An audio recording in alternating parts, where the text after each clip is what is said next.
మన ప్రభువైన యేసుక్రీస్తు నామములో మీకు అందరికి మరొకసారి వందనాలు సమర్పిస్తున్నాను. ఇవాళ ఏంటంటే సబ్జెక్టు ఏదో అనుకున్నాను, మరొక సబ్జెక్ట్ మారుద్దాం అనుకున్నాను, కానీ అదే చెప్పేస్తాను.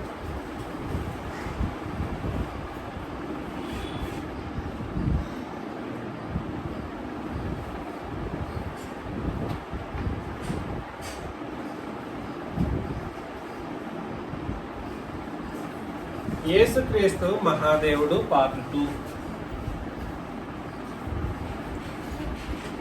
యేసుక్రీస్తు మహాదేవుడు ఏమిటి? గత వారం మనం యేసుక్రీస్తు మహాదేవుడు అనే విషయంలో ఆలోచన చేసింది.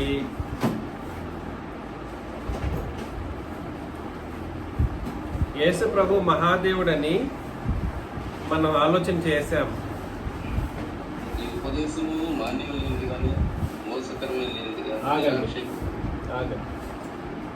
యేసుక్రీస్తు యేసుక్రీస్తు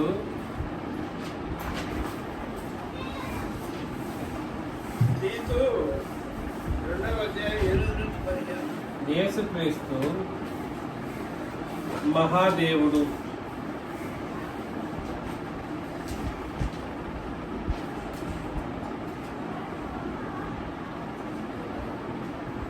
మహాదేవుడు అని దేన్ని బట్టి మనం చెప్పగలిగామనంటే ఆయన మహాశక్తి సంపన్నుడు. ఏమిటండి? మహాశక్తి కలిగిన వాడు లేదా మహాశక్తి సంపన్నుడు. యేసు ప్రభు ఎటువంటి ఆయన అండి? అదొకటేనా? ఏం ఆలోచన చేస్తాం? మరొకటి మహత్తు కలిగిన మాట కలిగిన వాడని ఆలోచన చేశాం. మహత్తు కలిగిన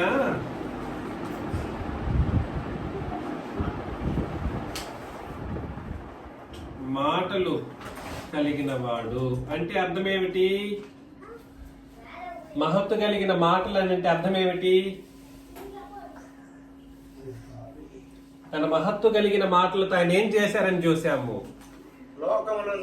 ప్రపంచములను నిర్మించాలనే మాటను ఆలోచన చేశాం. అంటే అర్థం ఏమిటి? ఆయన మాటలు మహాశక్తి కలిగినది అని. ఆయన మాటలు సైతం ఎటువంటి శక్తి కలిగినది? మహత్తు అని అంటే మహాశక్తి కలిగినది అని. ఆయన మాటలు మహత్తు కలిగినటువంటి మాటలు అన్నప్పుడు మహాశక్తి కలిగినటువంటి మాటలని ఆలోచన చేశాం. ఇంకోటి ఏమని ఆలోచన చేశాము? యేసుక్రీస్తు మహామహుని కుడి పార్శ్వంలో కూర్చున్నాడు అని అంటే సర్వసమానుడు అని ఆలోచన చేశాం. అంటే యేసు ప్రభు కూడా ఏమని అర్థము? మహామహుడు అని అర్థం.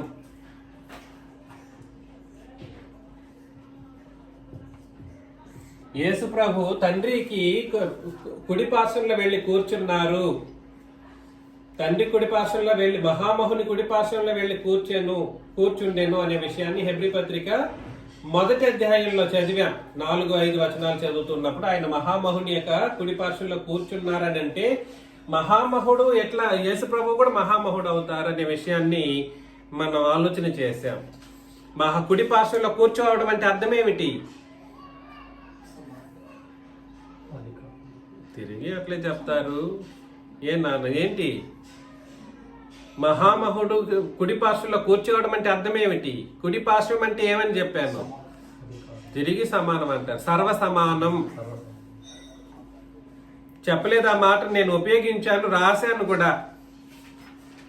అందుకని నేను చెప్తూ ఉన్నప్పుడు కేవలం వింటే సరిపోదు. యూట్యూబ్లో చెప్తూ దీన్ని పెట్టుకుని పెట్టిస్తున్నాను. మరలా ఒక స్నాప్ తీసి గ్రూప్లో కూడా పెట్టిస్తున్నాను. అయినా కూడా మీరు చూడరు, గమనించరు. ఏం రాస్తున్నానో గమనించరు, ఏం చెబుతున్నానో. వినికిడి లేని చెవులు, చూసి చదవగలిగిన కళ్ళు లేని వాళ్ళు మనోళ్ళు. నిందలు వేయడానికి ముందు ఉంటారు. మరలా చెప్పితే అర్థం చేసుకోరు. దయచేసి ఆలోచన చేయండి. యేసు ప్రభు తండ్రైన దేవుడితో సర్వసమానం కలిగిన వారు. కుడి పార్శ్వం అనే మాట దేనికి సంబంధించింది? సర్వసమానానికి సంబంధించింది. సర్వసమానం అనే మాటకు వచ్చినప్పుడు, ఆ మాటకు వస్తే ఆయన అన్ని సందర్భాల్లోనూ, పరలోకంలో అన్ని సందర్భాల్లోనూ సర్వసమానుడు అని అర్థం అన్నమాట. వచనం చదవాలంటే చదువుకోవచ్చు మరొకసారి. అపోస్తుల కార్యములు 2వ అధ్యాయం 25. అపోస్తుల కార్యములు 2వ అధ్యాయం 25వ వచనం ఒక్కసారి వెళ్ళి ఆలోచన చేద్దాం.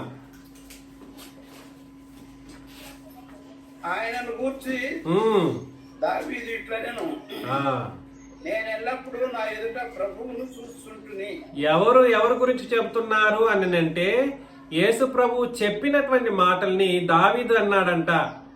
యేసు ప్రభు చెప్పిన మాటల్ని ఆయన గురించి ఆయన ఏం చెప్పారో ఆ విషయాన్ని దావీదు చెబుతున్నాడు. ఏమని చెబుతున్నాడు దావీదు? ఎవరి గురించి చెబుతున్నాడని అంటే యేసు ప్రభు గురించి చెబుతూ ఉన్నాడు. యేసు ప్రభువు పరలోకంలో ఉన్నప్పుడు భూమి మీదకి రాక మునుపు సంగతి అది. కండిషన్ అర్థం చేసుకోండి. యేసు ప్రభు భూలోక ప్రవేశం చేయడానికి మునుపు ఉన్నటువంటి సందర్భం. అర్థమవుతుందా? అది దావీదు చేత పలికించబడినటువంటి ఒక మాట. ఎవరి చేత? యేసు ప్రభు పుట్టుకకు దాదాపు 1000 సంవత్సరాల 1200 సంవత్సరాలకు ముందు దావీదు చెప్పాడు. యేసు ప్రభు తండ్రిని దేవునితో మాట్లాడుతున్న ఆ విషయాన్ని ఎవరితో? యేసు ప్రభు తండ్రైన దేవునితో 1200 ఆయన పుట్టుకకు 1200 సంవత్సరాల ముందు మాట్లాడుతున్న ఆ సందర్భాన్ని దావీదు కనుక్కొని చెప్తున్నాడు అన్నమాట. అర్థమవుతుందా? ఎన్ని వందలు 1200 అని చెప్పొచ్చు, లేదా 1500. సమయంతో కాదు, కొన్ని వేల సంవత్సరాలకు ముందు, యేసు ప్రభు పుట్టుకకు 1000 సంవత్సరాలకు ముందు తండ్రైన దేవునితో యేసు ప్రభు చెప్పిన మాటలను ప్రవచనాత్మకంగా గుర్తించిన దావీదు చెబుతున్న మాటలు ఏమిటనంటే, ఏమిటి?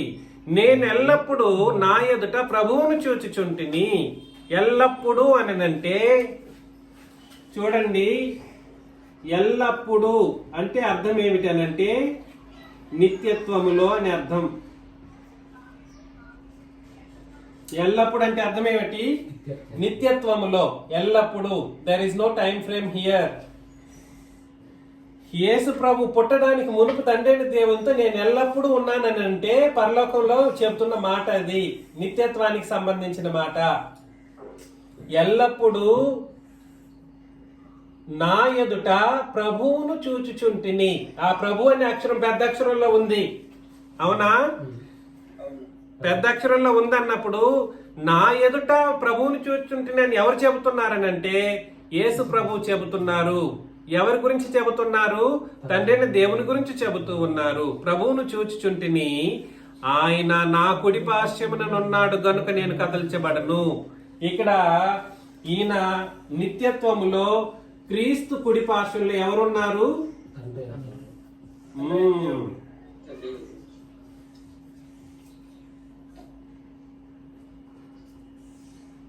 తండ్రి ఉన్నారు. క్రీస్తు ఇక్కడ ఉన్నారు అనుకోండి, ఈయనకి రైట్ హ్యాండ్ సైడ్ ఎవరు ఉన్నారు? తండ్రి ఉన్నారు. ఎప్పుడది? నిత్యత్వం. పుట్టడానికి, ఆయన భూమి మీద పుట్టడానికి మునుపు సంగతి. ఆయన అది ఎప్పుడని చెప్పాడు? ఎల్లప్పుడూ అని అన్నాడు. అంటే అర్థం ఏమిటి? అది భూలోక సమయానికి సంబంధించిన మాట కాదు, నిత్యత్వానికి సంబంధించిన మాట. కాబట్టి ఎవరి కుడి పార్శ్వంలో ఉన్నారు? క్రీస్తు యొక్క కుడి పార్శ్వంలో తండ్రి ఉన్నారు. ఆయన నా కుడి పార్శ్వమున ఉన్నాడు గనుక నేను కదల్చబడను. కావున నా హృదయం ఉల్లసించెను, నా నాలుక ఆనందించెను, నా శరీరము కూడా నిరీక్షణ కలిగి నిలకడగా ఉండును అని అన్నాడంటే ఇక ఫ్యూచర్ లో ఆయన జరిగించబోయే కార్యక్రమాలను బట్టి యేసు ప్రభు చెప్తున్నారన్నమాట. ఏమని? నేను నా శరీరం కూడా నిరీక్షణ కలిగి ఉంటది. నా తండ్రి అయిన దేవుడు ఎవరు? నా పక్కన ఉన్నాడు, నా కుడి పార్శ్వన ఉన్నాడు, ఇప్పుడు ఉన్నాడు నాతో పాటు. అదే విధంగా ఇక మీదట నేను పుట్టబోయేటువంటి జీవితం ప్రకారం ఆలోచన చేసినప్పుడు ఆయన్ని బట్టి నేను బ్రతుకుతాను. కాబట్టి నా హృదయం ఏం చేస్తుంది? ఉల్లసిస్తుంది, నా నాలుక ఆనందించును. చాలా మంది అంటుంటారు యేసు ప్రభు శిలువ మరణం గురించి బాధపడి కష్టపడ్డారని. ముందు నిర్ణయంలో ఆయన సంతోషంతోనే వచ్చారు భూమి మీదకి. వచ్చిన తర్వాత శరీర జీవితం అనేది ఆయన శరీర జీవితాన్ని బట్టి ఒక సరాసరి నరుడు ఎలా బాధపడతాడో, ఎలాగా ఒక సరాసరి నరుడు ఎలా బాధపడతారో అలాగా ఆయన బాధను తెలియజేయవలసినటువంటి పరిస్థితి మన కొరకు చెప్పడం జరిగింది. అది మన కొరకు. వాస్తవానికి ఆయన భయపడి రాలేదు.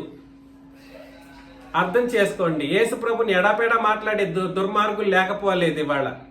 ఆయన భయపడ్డారు మరణం గురించి, మరణ వేదనలు తొలగించమని ప్రార్థన చేశారు. వాస్తవమే, అది నీ కొరకు నా కొరకు అర్థం కావాలని, ఆయన వేదన మనకు అర్థం కావాలని ఆయన బాధపడ్డారనే ఒక విషయాన్ని రచించడం జరిగింది తప్ప ఆయన హృదయం ఉల్లసించెను, ఆయన నాలుక ఏం చేసింది? ఆనందించెను. చూడండి, మా మాటలు కరెక్ట్ గా అర్థం చేసుకోవాలి. ఒక సందర్భాన్ని బట్టి మనం డిసైడ్ చేసేసుకోవడానికి లేదు. కాబట్టి నా శరీరం కూడా నిరీక్షణ కలిగి ఎలా ఉంటుందంట? నిలకడగా ఉండును.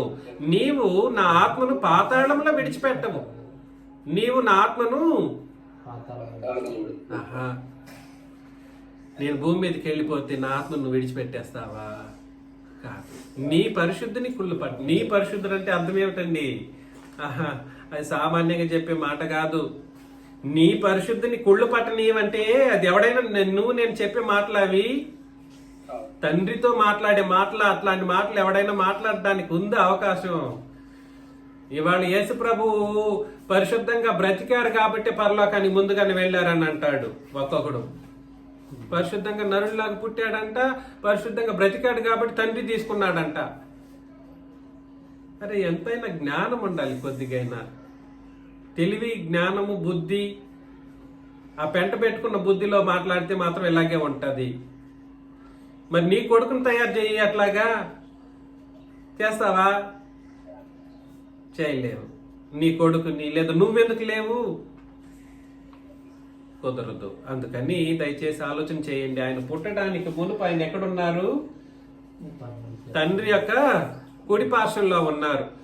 అలాగే చెబుతూ వస్తూ క్రీస్తు పాతాళంలో విడవబడలే. 31 నుంచి చదివేస్తున్నాను చూడండి. క్రీస్తు పాతాళంలో విడవబడలేదని, ఆయన శరీరం కుళ్ళిపోలేదని దావీదు ముందుగా తెలుసుకొని, చూసారా, ఆయన శరీరం ఆయన గురించే మాట్లాడటం జరుగుతుంది. యేసు ప్రభు గురించి ఆయన శరీరము కుళ్ళిపోలేదని దావీదు ముందుగా తెలుసుకొని ఆయన పునరుత్థానమును గురించి చెప్పెను.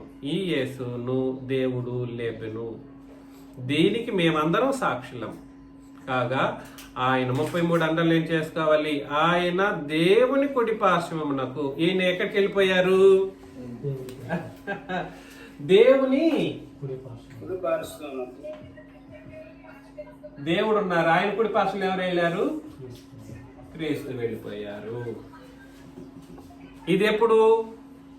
ఆయన మరణించి సమాధి చేయబడి పునరుత్థానుడైన తర్వాత క్రీస్తు దేవుని కుడి పార్శ్వంలోనికి వెళ్ళిపోయారు. ముందేమో ఎవరి కుడి పార్శ్వంలో ఉన్నారు? తిమోతి గారు అర్థం చేసుకోండి. క్రీస్తు కుడి పార్శ్వంలో ముందు ఎవరున్నారు? తండ్రి ఉన్నారు. ఆ తర్వాత మరణించి సమాధి చేయబడి 3వ రోజు తిరిగి లేచిన తర్వాత ఎవరు కుడి పార్శ్వంలోకి వెళ్ళారు? తండ్రి యొక్క కుడి పార్శ్వంలో క్రీస్తు వెళ్ళారు. అంటే అర్థం ఏమిటంటే కుడి పార్శ్వము ఈజ్ ఈక్వల్ టు సర్వ సమానత్వం. అర్థం చేసుకోండి. కుడి పార్శ్వం ఈజ్ ఈక్వల్ టు సర్వ సమానత్వం. సరే, అక్కడ నేను సర్వ సమానత్వం అనే విషయాన్ని ఎందుకు చెప్పానంటే, ఈయన వెళ్ళి ఇక్కడైనా ఈయన మహామహుడే. తండ్రి పుట్టడానికి మునుపైన, యేసు ప్రభు పుట్టడానికి మునుపైన తండ్రి మహామహుడే. ఆ మహామహుడికి సమానంగానే క్రీస్తు ఉన్నారు. అప్పుడు కూడా ఆయన ఏమై ఉన్నారు? మహామహుడిగానే ఉన్నారు. ఆయన మహామహుడు కుడి పార్శ్వంలో వెళ్ళి కూర్చున్నారన్నప్పుడు ఆయన మహామహుడు అయితే ఈయన మహామహుడు కాడా? మహామహుడు అవుతాడు. కాబట్టి ఇది లాజికల్ బోధ కాదు, ఇది వాస్తవమైనటువంటి సత్యం. దీన్ని ఇలాగే గుర్తించాలి. కుడి పార్శ్వం అనేది క్రీస్తు యొక్క మహామహుని యొక్క మహాత్మ్యాన్ని తెలియజేసేటువంటి ఒక విషయం అన్నమాట. కాబట్టి ప్రేమతో మీకు హెచ్చరిస్తున్న ఈ విషయాలను మీరు గుర్తించండి. ఆలోచన చేయండి. యేసు ప్రభువు తండ్రితో సమానుడు ఏ విషయంలో అంటే మహాదేవత్వం విషయంలో. మహామహుడైతే ఈయన కూడా మహామహుడు. అయితే ఒక విషయం ఏమిటనంటే పాపముల విషయంలో ఆయన ఏమయ్యారు? మనందరి కొరకు మరణించారు కాబట్టి ప్రతి విషయంలోనూ యేసు ప్రభు జోక్యం చేసుకుంటూ ఉంటారన్నమాట. సంఘం విషయంలో, ఎవరి విషయంలో? సంఘం విషయంలో ప్రతి విషయంలోనూ జోక్యం చేసుకుంటారు. ఆ సందర్భాలు మనం ఇవాళ గుర్తించబోతున్నాం అన్నమాట. కాబట్టి యేసు ప్రభు మహాదేవుడని ఏ ఏ విషయాలను బట్టి మనం చెప్పగలుగుతామని అంటే ఆయన మహత్తు కలిగిన మాట కలిగిన వాడు. అర్థమవుతుందా? మహత్తు కలిగిన మాట అంటే మహాశక్తి కలిగినటువంటి మాటలు కలిగిన వాడు. ఆయన మహాశక్తి సంపన్నుడు, ఆయన మహామహుడు. అర్థమవుతుందా? ఆయన ఎటువంటి ఆయన? మహామహుడు. ఇప్పుడు ఒకసారి ఆలోచన చేద్దాం. ఆయన మహా దేవుడు అన్నటువంటి ఒక సందర్భాన్ని ఆలోచన చేస్తున్నప్పుడు మరొకసారి తీతుకు రాసిన పత్రిక 2వ అధ్యాయంలో, తీతుకు రాసిన పత్రిక 2వ అధ్యాయం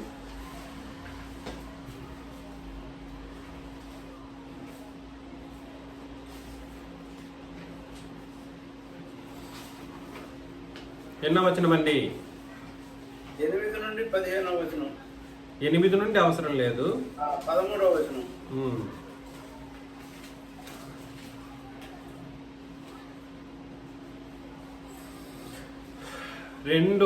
12, 13 వచనాలు చదువుతాం. తీతుకు రాసిన 2వ అధ్యాయం, తీతుకు రాసిన పత్రిక 2వ అధ్యాయం. ఇహలోక సంబంధమైన దురాశలను విసర్జించి శుభప్రదమైన నిరీక్షణ నిమిత్తము అనగా మహాదేవుడును మన రక్షకుడు అయిన యేసుక్రీస్తు మహిమ యొక్క ప్రత్యక్షత కొరకు ఎదురు చూచుతూ ఈ లోకములో స్వస్థ బుద్ధితోనూ నీతితోనూ భక్తితోనూ బ్రతుకుతున్న వలన మనకు బోధించుతున్నది. కాబట్టి యేసు ప్రభు యొక్క మహాదేవత్వం అనే మాట కేవలం ఒక్క విషయాన్ని గురించి చెబితే కుదరదు అనేది మీకు అర్థం కావాలి. ఎలాగా? యేసు ప్రభు యొక్క మహాదేవత్వం అన్నది ఒక్క విషయంలో రుజువు చేయగలమా అని అంటే కుదిరేది కాదు. మహాదేవుడని పిలువబడాలనంటే ఆయన యొక్క సమస్త లక్షణాలు అందులో ఒక్క మాటలో ఇమిడి ఉంది. మహాశక్తి అనే మాట ఉందా? ఇది ఒకటే కాదు. మహత్తు కలిగిన మాటలు అనే విషయమే కాదు, మహామహుడు అనే మాటలే కాదు, ఇంకా ఉన్నాయి. ఆయన మహాదేవుడు అని పిలువబడాలంటే ఆయన సమస్తము సర్వాధికారం కలిగి ఉండాలి. సర్వాధికారం లేదా సర్వాధికారము. ఆ తర్వాత మహాదేవుడిని పిలువబడాలంటే ఆయన ఇంకేంటి? సర్వాంతర్యామి అయి ఉంటే మహాదేవుడు అయితే ఆయన సర్వాంతర్యామిగా కూడా ఉండాలి. అర్థం చేసుకోండి. అదేవిధంగా ఆయన మహాదేవుడు అనుకోండి, సర్వాధికారం కలిగిన దేవుడుగా కూడా ఉండాలి. సర్వాధికారం వేరు, సర్వాధికారి అయిన దేవుడిగా ఉండడం వేరు. ఆయన నిరంతరము స్తోత్రార్హుడై కూడా ఉండాలి. ఈయన తండ్రికి ఏమేమి జరుగుతూ ఉందో అన్ని కార్యక్రమాలు ఆయన కూడా జరుగుతూ ఉంటే అప్పుడు ఆయన ఏమై ఉంటారు? మహాదేవుడై ఉంటారు. మహాదేవుడు అనే మాటను ఒక్క విషయంలో గుర్తించడానికి వీలు పడదు. అర్థం చేసుకోండి. మహాదేవుడు అని అంటే దీన్ని బట్టి మహాదేవుడు అని చెప్పడానికి కుదరదు. అన్నిటికీ గొప్పైనటువంటి స్టేజ్లో ఉన్న వాళ్ళని మహాదేవుడు అని పిలవడానికి అవకాశం ఉంది. అన్నిట్లోనూ గొప్పగా ఉంటారనమాట. అన్నిట్లోనూ గొప్ప స్టేజ్లో, గొప్ప స్థితిలో ఉంటారు. అన్నింట్లోనంటే అందుకే అన్నాను సర్వాంతరంగు సమస్త అనేటువంటి పదజాలాలు ఉపయోగించడం జరిగింది. వాస్తవానికి ఇంతకు ముందు కూడా నేను చెప్పాను, రక్షించటానికి ఉపదేశాన్ని బట్టి నేను మిమ్మల్ని ఒక 10 మంది 20 మంది నేను బాప్తిస్మం ఇచ్చి చేయొచ్చేమో, కానీ సమస్త లోకాన్ని రక్షించేటువంటి ఆయన ఎటువంటి ఆయన? మహాదేవుడు. మరలా ఆ తీతుకు రాసిన పత్రికలో మనం చదివినట్లయితే 11 నుండి ఏలయనగా సమస్త మనుషులకు రక్షణకరమైన దేవుని కృప ప్రత్యక్షమై. సమస్త మనుషుల రక్షణ అని అంటే అర్థం చేసుకోండి, ఇది సాధారణమైనటువంటి మాట కాదు. సమస్త మనుషుల రక్షణ.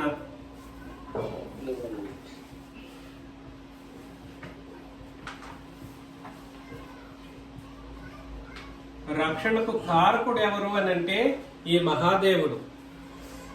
సమస్త మనుషుల రక్షణకు కారకుడు ఎవరు? మహాదేవుడు. సమస్త మనుషులను రక్షించడం ఎలా సాధ్యం? ఈ మధ్యకాలం కాదులే కానీ కొంత మనం భౌతికంగా ఆలోచన చేసామనుకోండి, క్షమించండి నేను అవుట్ ఆఫ్ దీనికి వెళ్తున్నాను. ఈ రాష్ట్రానికి ఒక దేవుడు గొప్ప అయితే ఇంకో రాష్ట్రానికి ఒక దేవుడు గొప్ప అవుతాడు. ఒక్కొక్క రాష్ట్రానికి ఇండియాని విడిచి బయట దేశాలకు వెళితే ఒక్కొక్క దేశానికి ఒక్కొక్క రాజు, ఒక్కొక్క దేవుళ్ళు ఉంటారు. వాళ్ళ పాపాలకు వాళ్ళ పరిమితులతో కూడినటువంటి రక్షణకరమైనటువంటి మార్గాలు ఉంటాయి. వాళ్ళు భ్రమతో ఆ కార్యక్రమాలు చేస్తున్నారు, అది అబద్ధమని మనకందరికీ తెలుసు. కానీ క్రీస్తు యేసు మహాదేవుడు అనే మాటకు దేన్ని బట్టి మనం చెప్పాలని అంటే, ఆయన ఒక ప్రాంతానికి రక్షణ అందించిన వాడు కాదు, లేదా ఒక గోత్రానికి రక్షణ అందించిన వాడు కాదు, లేదా ఒక కులానికో లేదా గోత్రానికో ఒక ప్రాంతానికో ఒక భాషను మాట్లాడే వారికో రక్షణ అందించిన వాడు కాదు. ఆయన రక్తం సమస్త మనుషులను రక్షించగలిగేటువంటి మహోన్నతమైనటువంటి రక్తం అన్నమాట. అందుకని ఆయన మహాదేవుడు.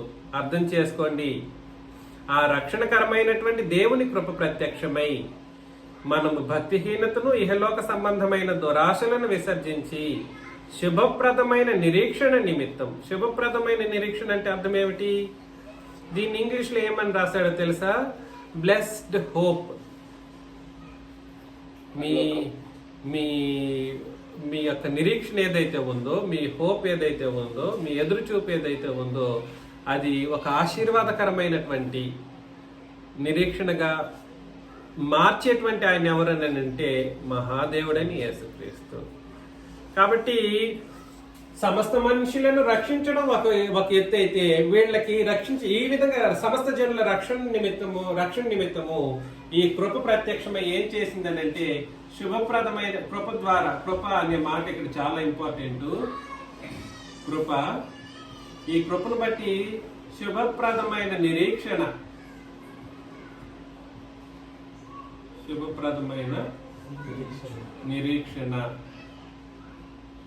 ఏందో నేను తప్పులు రాస్తున్నాను. శుభప్రదమైన నిరీక్షణ కలిగేటట్లుగా ఆయన చేశాడు. కాబట్టి ఆయన ఒకరికిద్దరికే కాదు, ఎంతమంది అంటే ఎంతమంది? సమస్త మనుషులు అంటే ఎంతమంది? గత వారం చెప్పాను ఎంతమంది అనే విషయాన్ని. ఎంతమంది? ఇప్పుడు 900 కోట్ల మంది కాదు, రేపు పుట్టబోయే 9,9,9,00,9 కోట్ల ప్రజలు పుట్టినా కూడా వాళ్ళందరికీ రక్షించదగినటువంటి దేవుడు ఎవరు అని అంటే యేసు ప్రభు. అందుకని ఆయన ఎలాంటి దేవుడు? ఆయన అది వాళ్ళందరినీ రక్షించడమే గొప్ప విషయం కాదు, వాళ్ళకి శుభప్రదమైనటువంటి నిరీక్షణ కలిగించే ఆయన. శుభప్రదమైన నిరీక్షణ కలిగించడం అనే మాట దేనికి సంబంధించిందని అంటే పరలోకాన్ని అందించే ఒక కార్యక్రమం. అంతమందిని ఇప్పుడు మీరు ఒక పాట పాడారు, భక్త కోటి జనుల మధ్యలో నేనేం చేస్తాను, స్తుతించే దినం ఎప్పుడు అని ఆలోచన చేశారా? పాడారా? భక్త కోటి అని అంటే 1,000,000 మంది భక్తుల మధ్యలో మీరు ఉంటారంట. అంటే అర్థం ఏంటి? ఎంత మందినైనా రక్షించే సామర్థ్యం కలిగినటువంటి దేవుడు. ఏ దేవుడు? యేసుక్రీస్తు అనే మహాదేవుడు. అంటే మన ఊహలకు అందలేనంత సమస్త జనులను కూడా సరే ఆయన రక్షించ సమర్థుడు. ఆయన మహాదేవుడని అంగీకరించకపోతే అంతకు మించిన అవమానించేవాడు ఎవడూ లేడు. ఈ మధ్యలో ఒకడు యేసు ప్రభువుని భిక్షగాడు అనడంలో ఎంత అవమానంగా మాట్లాడాడో, యేసు ప్రభువుని మహాదేవుడని గుర్తించి గ్రహించలేని వాడు కూడా సరే ఆయన మహాదేవుడని ఒప్పుకొని ఆ మహాదేవత్వాన్ని బట్టి కార్యక్రమాలు జరిగించలేని వాడు కూడా, వాడు భిక్షగాడు అన్నటువంటి వాడు కానీ వీడు కూడా ఎంచబడతాడు. అర్థమవుతుందా? వాడు చెప్పేశాడు వాడు చెప్పింది ఓకే, వాడేదో పాప, వాడికి తెలియదు జ్ఞానం, వాడు ఒట్టి మాటలతో మాటకారితనంతో వాళ్ళు బ్రతికేవాళ్ళు, అబద్ధాలు చెప్పేవాళ్ళు. వాడికి ఎటువంటి నరకం ఉంటుందో అదే విధానంలో యేసు ప్రభు మహాదేవుడు కాదని చెప్పేవాడైతేనేమి, మహాదేవుడిని ఒప్పుకొని ఆయన దేవత్వాన్ని బట్టి జరిగించవలసినటువంటి కార్యక్రమాలను ఆయనకు చేయకపోయేవాడు కూడా ఏమవుతాడనంటే, ఏమవుతాడు?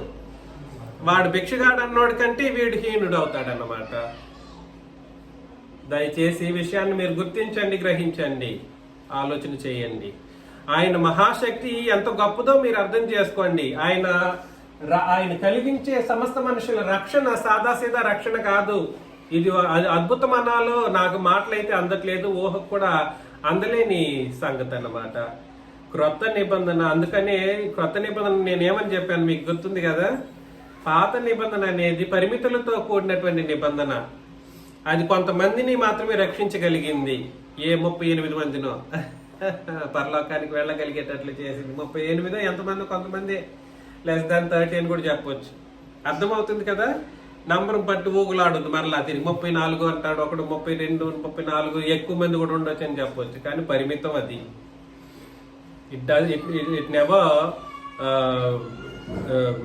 It has never fulfilled anybody so far. ఇప్పటి వరకు కూడా సరే ధర్మశాస్త్రాన్ని బట్టి బ్రతికినోళ్ళు ఎవరు కూడా సరే నీతిమంతులుగా తీర్చబడినప్పటికీ సంపూర్ణ సిద్ధిని పొందలేదు అనే విషయాన్ని మీరు గుర్తించగలగాలి. కాబట్టి ధర్మశాస్త్రం ఎటువంటిదని అంటే పరిమితులతో కూడినదైతే, క్రొత్త నిబంధన new testament great commission. Great commission అంటే అర్థం ఏమిటి?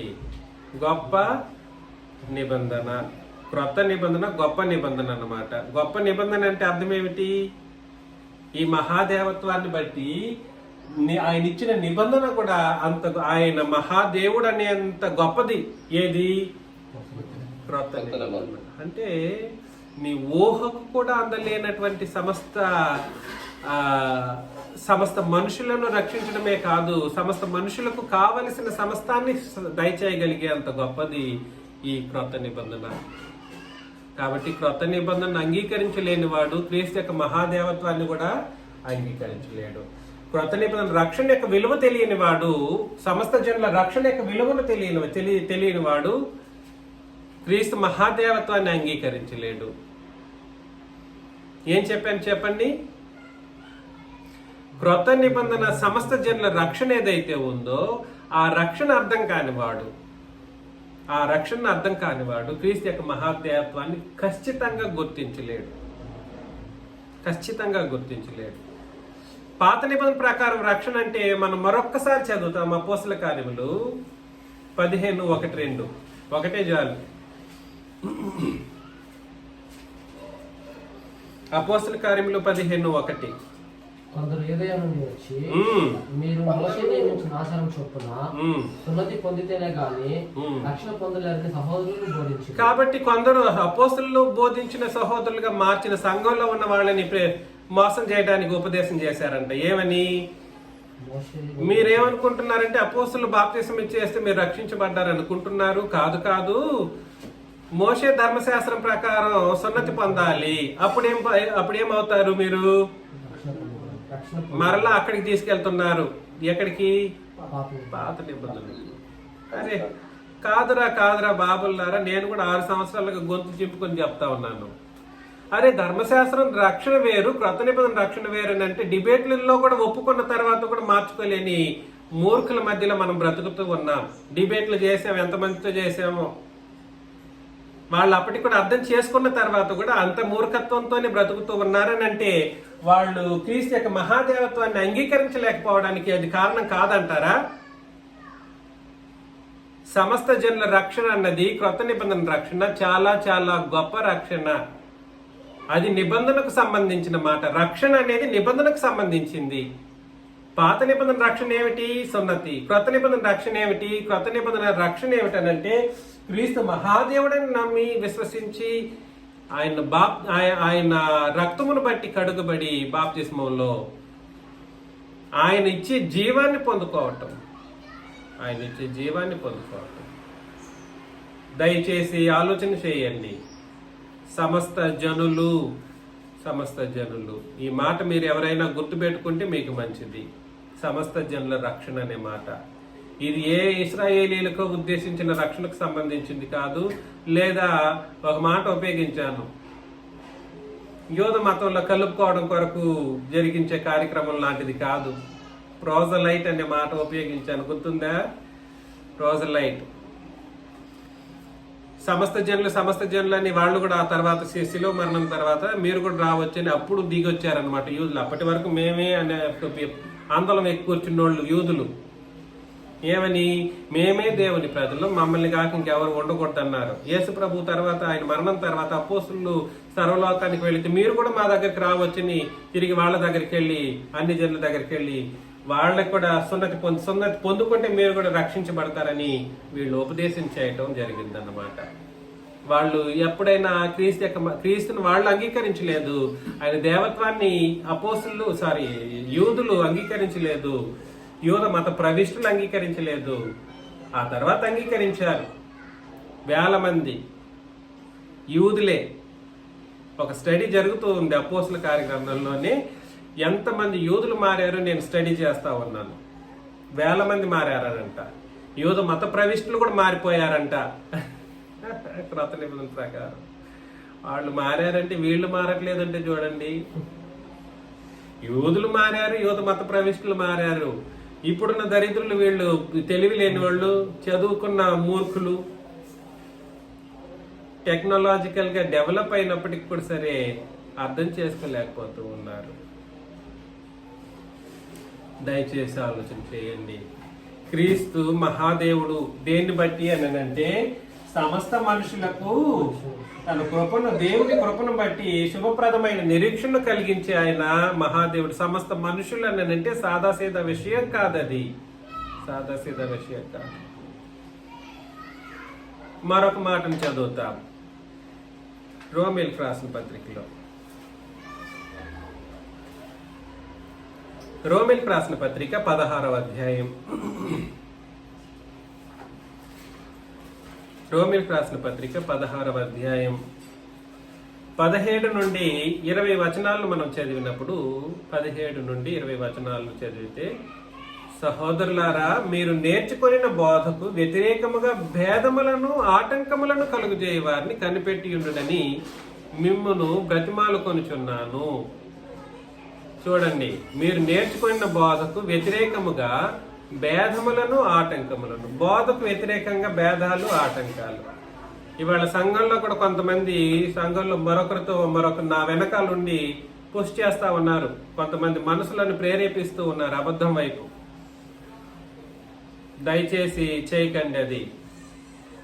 అట్లా మాట్లాడాడు చూసారా, ఇట్లా మాట్లాడాడు చూసారా, ఎందుకు? అది నాతోనే మాట్లాడొచ్చు కదా.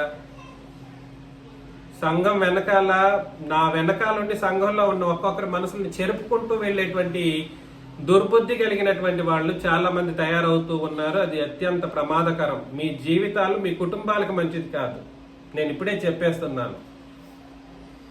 చాలా చాలా చెడిపోతారు, చాలా నష్టపోతారు. భ్రష్టులు అవ్వడం గొప్ప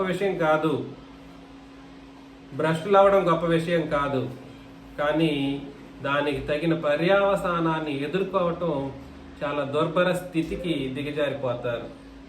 కాబట్టి ఆటంకములు, నేర్చుకుంటున్నటువంటి బోధకు ఆటంకాలు చెప్పకూడదు ఎవరు కూడా. ఈ బోధకు ఆటంకం ఎందుకు వస్తుంది? అర్థం కాకపోతే నాతో మాట్లాడు. నీకు అర్థం కాకపోతే నాకు చెప్పు, నేను కదా ఉపదేశం చేస్తున్నది. అట్లా మాట్లాడాడు. ఏంటి బుద్ధి? ఆ బుద్ధి ఎందుకు వచ్చింది? కాబట్టి వారిలో నుండి తొలగిపోవుడి. అట్టి వారు మన ప్రభువైన క్రీస్తుకు కాక తమ కడుపులకే దాసులు. దేనికి దాసులు? కడుపుకు దాసులు అవుతారు. కొంతమంది దాన్ని గుర్తించరు. వాళ్ళు చెప్పుడు మాటలను వింటా ఉంటారు, దాన్ని గుర్తించరు. వాళ్ళు ఏ కోణంలో ఎందుకోసం మాట్లాడుతున్నారో అర్థం చేసుకోరు. వారి ఇంపైన మాటల వలనను, ఇచ్చకముల వలనను నిష్కపటుల మనసులను మోసపుచ్చుదురు. పవిత్రులైన మనసులు. నిజంగా నేను కొంతమందికి చెప్పాను, కొంత సహోదరులు, మన సహోదరులు పవిత్రమైన వాళ్ళు, చాలా నిష్కపటులు, పావురాలు లాంటి వాళ్ళు అని కూడా చెప్పాను. వాళ్ళ మనసుల్ని మోసపుచ్చితే, వాళ్ళ మనసులని వాళ్ళ ఇంపైన మాటల వలన మోసపుచ్చితే నిజముగా దుర్భర స్థితి ఎదుర్కోవాల్సి వస్తుంది. అందుకని దయచేసి జాగ్రత్త పడండి. ఇప్పటికీ మించిపోయింది ఏమీ లేదు. నేను ఎప్పుడు ఎవరి విషయంలో గ్రడ్జ్ పెట్టుకోను, నేను శపించను అంతకంటే. అయితే విషయం ఏమిటంటే, మీరు పొందుకోవాల్సినటువంటి దుర్భర స్థితిని మీరు పొందుకుంటారు. 19 మీ విధేయత అందరికీ ప్రచురమైనది. చూసారా, నేను ఉపదేశం చేస్తున్నప్పుడు విధేయత చూపించాలి, అర్థం చేసుకోవడానికి ఆయన ప్రయత్నం చేయాలి. విధేయత అందరికీ ప్రచురమైనది గనుక మిమ్మల్ని గురించి సంతోషించుతున్నాను. మీరు మేలు విషయమై జ్ఞానులను. చూసారా, మేలు విషయమై ఎలా ఉండాలి? ఇది మేలుకు చెబుతున్నారా, కీడుకు చెబుతున్నారా గుర్తించాలి. జ్ఞానవంతులుగా ఉండాలి. చెప్పుడు మాటలు వినుకుంటూ పోకూడదు. కీడు విషయమై నిష్కపటులనే ఉండవాలని కోరుచున్నాను. 20వ వచనం చూడండి, అండర్లైన్ చేసుకోండి. సమాధానకర్తయగు దేవుడు సాతానును మీ కాళ్ల క్రింద శీఘ్రముగా చితక త్రొక్కించును. ఎవరు? సమాధానకర్తయగు దేవుడు సాతానును మీ కాళ్ల క్రింద శీఘ్రముగా చితక త్రొక్కించును. దానికి ఎవరు అవసరం? ఏం అవసరం? మన ప్రభువైన యేసుక్రీస్తు కృప మీకు తోడై ఉందన్నారు. అర్థమవుతుంది కదండి. అన్ని మీరు దయచేసి ఆలోచన చేయండి. సాతాన్ని కాళ్ళ క్రింద తొక్కించేస్తానని చెప్పాడు అని చెప్పేసి మీరు తప్పుడు బోధలను బట్టి వెళితే, లేదా ఇట్లాంటి ఆటంకమైన తప్పుడు కడుపులో తప్పుడు సిద్ధాంతాలు, తప్పుడు కపటాలు పెట్టుకునేసి మన దగ్గర ఒక విధంగా ఇంకో విధంగా ప్రవర్తించే వాళ్ళని చూసుకోకుండా, నేను క్రొత్త నిబంధనలో ఉన్నాను, క్రొత్త నిబంధన సంఘంలో ఉన్నాను అనుకుంటూ మీరు ప్రవర్తించారనుకోండి, సాతాను మిమ్మల్ని తొక్కడం కాదు, సాతాను దొక్కడం కాదు, సాతాను మీరు దొక్కడం కాదు, సాతాను మిమ్మల్ని దొక్కేస్తాడన్నమాట. అర్థం చేసుకోండి. సమాధానకర్తయగు దేవుడు సాతానును మీ కాళ్ల క్రింద శీఘ్రముగా చితక త్రొక్కించును. మన ప్రభువైన యేసుక్రీస్తు కృప మీకు తోడయ్యుండును గాక.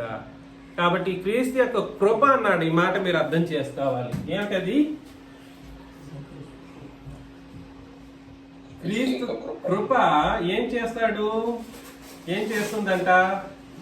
క్రీస్తు కృప తండ్రి ప్లస్ తండ్రి ఇద్దరు కలిపి ఏం చేస్తారంటే, మన చేత, సంఘం చేత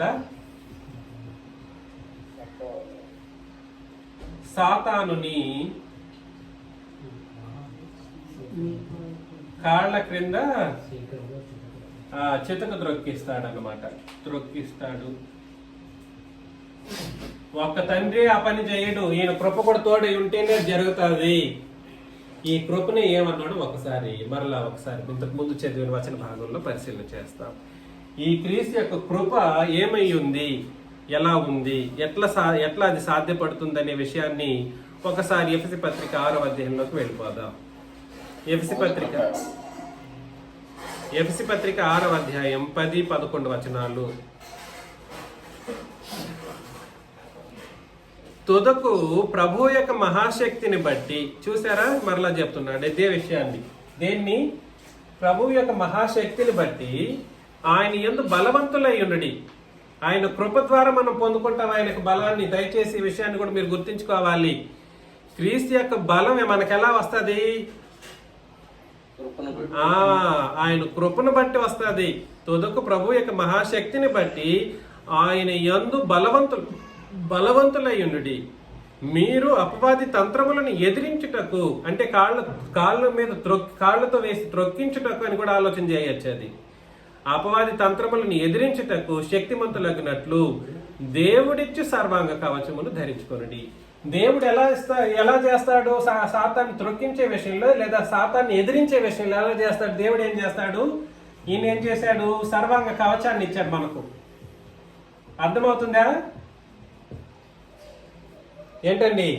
దేవుడు ఏమిస్తాడు? సర్వాంగ కవచాన్ని ఇస్తాడు. క్రీస్తు కృప ఏమై ఉంటది మనకు? మహాశక్తిగా ఉంటది. అలాగా అపవాది ఓడించబడే మన చేత ఓడించే ఒక కార్యక్రమం జరుగుతుంది. నేను చెప్పేది మీకు ఏమన్నా అర్థమవుతుందా? నేను చెప్పింది మీకు అర్థమవుతుందా? దయచేసి ఈ విషయం ఆలోచన చేయండి. తండ్రి సర్వాంగ కవచాన్ని ఇస్తే క్రీస్తు ఏమిస్తాడు? తన మహాశక్తిని ఇస్తాడు. ఇలా జరిగించేటప్పుడు ఏం జరుగుతుందని అంటే అపవాది చేత అపవాదిని మనం ఏం చేస్తాము? కాళ్ళతో చితక ద్రొక్కుతాం, లేదా ఎదిరిస్తాం అనమాట. డైరెక్ట్ గా భూమి మీద బ్రతికినప్పుడు అపవాదిని ఎదిరించడం అంటే అది ఎవడి వల్ల సాధ్యం కాలేదు. ఎప్పుడు పాత నిబంధనలో అపవాది పిక్చరే ఉండదండి ఎక్కువగా. అపవాది ఇట్లా ఎదిరించాలి, అట్లా గెలవాలి అన్నట్లుగా ఇట్లాంటి ఉపదేశాలు ఏమి లేవు పాత నిబంధనలో. దయచేసి మీరు చెబుతున్నది అర్థమవుతుందా? అందుకని అప్పుడు ఏం జరుగుతుంది? మనమే జయించాలి ముందు అపవాదిని. అప్పుడు ఆ తర్వాత ఆయన ఏం చేస్తాడో చూడండి. 2వ దశలోనికీయులకు రాసిన పత్రికలో 2వ అధ్యాయం 7-8 వచనాలు చదివినప్పుడు, 2వ దశలోనికీయులకు రాసిన పత్రిక 2వ అధ్యాయం 7-8 వచనాలు. ధర్మ విరోధ సంబంధమైన మర్మము ఇప్పటికే క్రియ చేయుచున్నది. కాబట్టి ధర్మ విరోధ సంబంధమైన మర్మం ఏమిటి? అబద్ధ బోధలు. ధర్మ విరోధ సంబంధమైన మర్మం ఇప్పటికే క్రియ చేయుచున్నది, కానీ ఇది వరకు అడ్డగించుచున్నవాడు మధ్య నుండి తీసివేయబడి వరకే అడ్డగించును అని అన్నాడు. ఇది వరకు అడ్డగించేవాడు ఎవరు? పరిశుద్ధాత్ముడు. నేను చెప్పాను ఇంతకు ముందు, ఎవరికైనా గుర్తుందా? ఇది వరకు అడ్డగించేవాడు అంటే ఆయన ఎవరు? పరిశుద్ధాత్ముడు. ఇప్పుడు మన మధ్యలో ఉన్నది ఎవరు? పరిశుద్ధాత్ముడు. తండ్రి క్రీస్తు ఎక్కడున్నారు? పరలోకంలో ఉన్నారు. ఇది వరకు అడ్డగించుచున్నవాడు మధ్య నుండి తీసివేయబడి వరకే అడ్డగించిన. ఆయన ఎప్పుడు తీసివేయబడతారు మధ్య నుండి? క్రీస్తు రాకడప్పుడు. ఇంకా ఆయన అవసరం ఉంటుందా? ఆయన అవసరం ఉండదు. ఆయన మనల్ని నడిపిస్తారు పరిశుద్ధాత్ముడు. అర్థమవుతుందా? ఇది వరకు అడ్డగించుచున్నవాడు మధ్య నుండి తీసివేయబడి వరకే అడ్డగించును. అప్పుడు ఆ ధర్మ విరోధి బయలుపరచబడును. ఆయన తీసేసిపోయినప్పుడు అపవాది యొక్క నిజ స్వరూపం బయటపడుతుందంట. వాడు నిజ రూపం బయటపడుతుంది. అప్పుడు ఏం జరుగుతుంది? ప్రభుని యేసు తన నోటి ఊపిరి చేత, మహాశక్తి మనకు అవసరం, ఆయన మహాశక్తి మనకు. ఆయనకైతే ఊదేస్తాడన్నమాట. నోటి ఊపిరి చేత వాడిని సంహరించి తన ఆగమన ప్రకాశం చేత నాశనం చేస్తాడు. ఆయన ప్రకాశం చాలా. ఆయన ఏదో చేసేయాల్సిన అవసరం లేదు. బాణాలు విసిరి చేసినట్టుగా, లేదా కత్తులతో కటారులతో కొట్టినట్లుగా, ఇంకేదో యుద్ధాలు చేసినట్లుగా జరిగేది కాదు ఇది. యేసు ప్రభు యొక్క మహాశక్తి మనకు అనుగ్రహించి మనల్ని అపవాదిని మనతో తొక్కించే కార్యక్రమం కోసం ఆయన మహాశక్తి ఉపయోగించడం జరుగుతుంది. మనకు కావాలి ఆయనకు మహాశక్తి. ఆయన మహాశక్తిని ప్రదర్శించాల్సిన అవసరం లేదు. ఆయన ఆగమన ప్రకాశం చాలు, ఆయన ఊపిరి చాలు. అసలు ఆయన ఊదితే చాలా చనిపోతాడు, నాశనం అయిపోతాడు. నాశనం అవ్వడం అంటే అర్థం ఏమిటి? నరకంలో వెళ్ళి పడిపోతాడు అన్నమాట. అందుకని నేను ప్రేమతో హెచ్చరించే విషయం ఏమిటంటే, క్రీస్తు మహాదేవుడు దేన్ని బట్టేనంటే మహాశక్తి కలిగిన వాడు. మహాశక్తి కలిగిన వాడు అనే విషయం ఎలా సాధ్యమవుతుంది అని అంటే ఇది ప్రాసెస్ అన్నమాట. ఇక్కడ ఇంకొక ఆయన కూడా వస్తారు. ఆయన ఎవరు?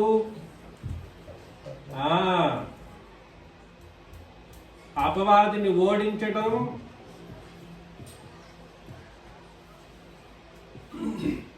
క్రీస్తు కృప మహాశక్తి రూపంలో మనకు తండ్రి సర్వాంగ కవచాన్ని మనకు అనుగ్రహించడం ద్వారా ఈ పరిశుద్ధాత్ముడు ఎల్లప్పుడూ మనతో ఉండటం బట్టి భూమి మీదనే మనం ఏం చేయాలంటే అపవాదిని ఎదిరించి వాడిని చితకు ద్రోహి శీఘ్రముగానే అన్నాడు.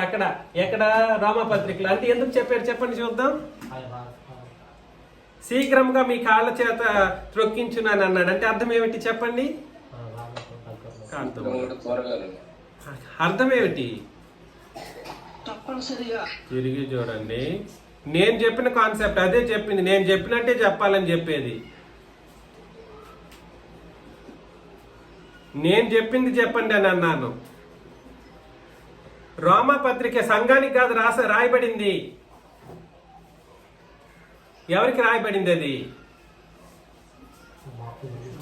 తీసుకోవటానికి సిద్ధంగా ఉన్న వాళ్ళకి రాయబడింది. శీఘ్రంగా చిత్తక త్రొక్కించునంటే అర్థం ఏమిటి?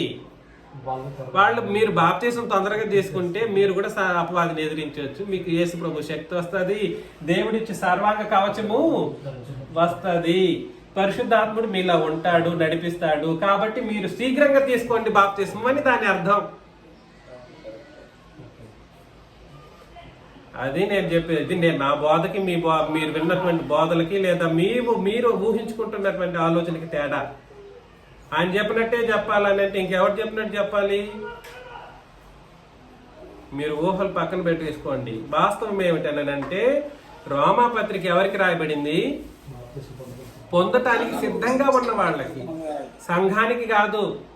అందుకని క్రీస్తు సంఘములన్నీ మీకు వందనములు చెప్పుచున్నవి అని అన్నాడు. మీరెవరు? వీళ్ళు సంఘం కాదని అర్థం. ఇంకా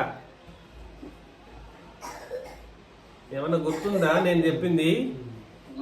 నేను చెబుతూ పోతూ ఉంటాను, మీరు మర్చిపోతూ వెళ్తూ ఉండండి.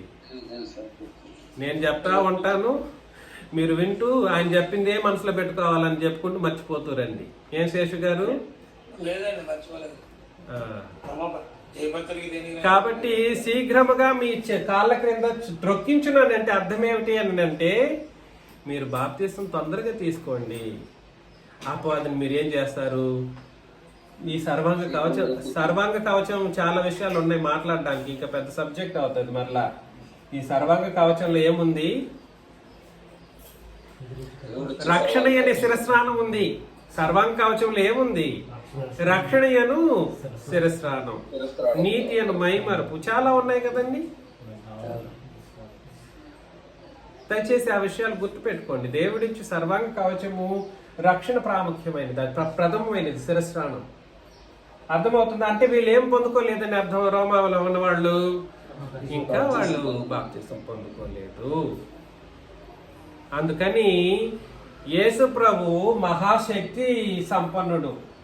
మహాశక్తి సంపన్నుడైన ఆయన తన కృపను బట్టి మనకు మహాశక్తిని అనుగ్రహించడం ద్వారా, దేవుడు సర్వాంగ కవచాన్ని మనకు ఇవ్వడం ద్వారా, పరిశుద్ధాత్ముడు మనలో ఉండడం ద్వారా అపవాదిని మనం ఏం చేస్తామంటే త్రొక్కుతాం. అయితే అపవాది యొక్క ముగింపు ఎలా ఉంటది? ఈ పరిశుద్ధాత్ముడు తీసివేయబడిన తర్వాత ఏమవుతుంది? ప్రభువైన యేసుక్రీస్తు వస్తారు. ఆయన ఆగమన ప్రకాశానికి, ఆయన వెలుతురికి, ఆయన ప్రకాశానికి ఏమైపోతాడు? అంతే సంగతి. ప్రకాశానికే. ఎట్లాంటి దేవుడైతే ఆయన ప్రకాశానికి వీడు నశించిపోయే అంత పరిస్థితి వస్తుంది. సాదాసీదా దేవుడు అనుకుంటున్నారా మీరు యేసు ప్రభువుని? కాబట్టి ఆయన మహాశక్తి కలిగిన మహాదేవుడు. ఒప్పుకోవాల్సిందే ఎవడైనా కూడా. నేను ఇంక నువ్వు ఒప్పుకోనంటే నేను I can't do anything about it. కాకపోతే దీనికి అవసరం ఏమిటనంటే ధర్మ విరోధ సంబంధమైనటువంటి మర్మము ఇప్పటికే క్రియేట్ చేయించున్నది. అర్థమవుతుందా? జాగ్రత్తగా ఆ నిబంధన ఉద్దేశించిన ఆలోచనలతో మనం ఈ కార్యక్రమాలన్నీ చేసినప్పుడు మనం ఏమవుతామనంటే అపవాదిని జయించిన వాళ్ళంగా, క్రీస్తు యొక్క రాకడప్పుడు శుభప్రదమైన నిరీక్షణతో ఎదురు చూసిన వాళ్ళంగా మనం పరలోకానికి వెళ్ళిపోతామన్నమాట. అలా వెళ్ళాలని నన్ను నేను హెచ్చరించుకుంటూ మిమ్మల్ని అందరినీ హెచ్చరిస్తూ ముగిస్తున్నాను. మీకు అందరికి క్రీస్తు చేస్తున్నాము. వందనాలు.